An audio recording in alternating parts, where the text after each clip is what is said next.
Hey fellow investors, this is Tian, GuruFocus again. In my previous videos, I talked about price to earnings ratio and price to sales ratio. And in this video, I want to talk about price to book ratio.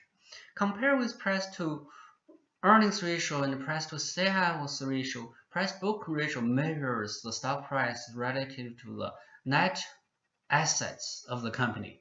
And here, the net assets means the total assets subtract the total liability of the company. So it mirrors the valuation to the book ratio or the equity part of the company.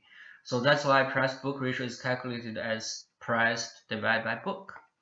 And as you roll on GuruFocus, you can find the book ratio of every company whenever you applies. For instance, here JP Morgan. And if I do a search here, you can see that we list the price book ratio here. And JP Morgan current price book ratio is 1.32. And price book ratio is a very useful ratio for measuring the valuation of financial companies such as banks and insurance companies, because those kind of companies make money off their assets, of the assets, the investments, the properties, and the stocks and bonds, everything they own. So that's why price book ratio is a better ratio for financial companies. And we can also use price book ratio to measure when it's a better time to invest in a financial company. Again, we're here looking at JP Morgan. If I come to the interactive chart of JP Morgan, and first I bring up the stock price. This is a historical price of JP Morgan.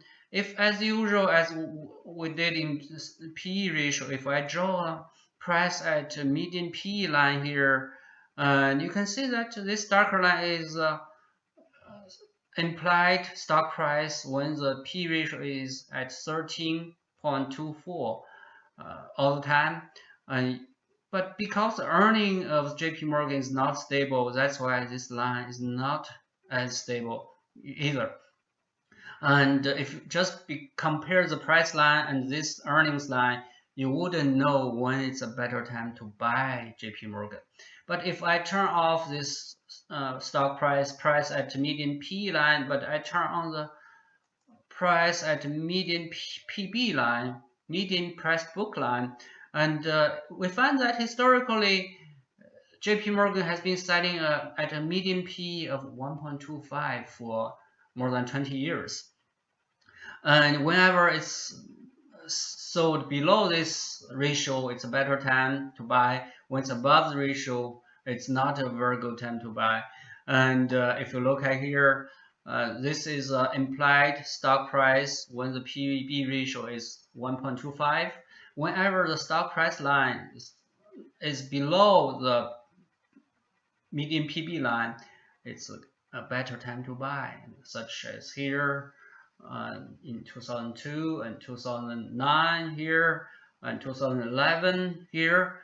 And of course, 2020, when the PB ratio reached a peak for JP Morgan, the stock price was much higher than the PB line, and it wasn't a good time to buy. And currently, it's much closer to the median PB line. It's a much better time to buy JP Morgan stocks. And this is how you can apply the PB ratio to investing bank stocks and financial stocks and insurance stocks. Again, this is Tian. If you have questions, feel free to leave it in the comment area. I will get back to you as soon as possible. See you again next time.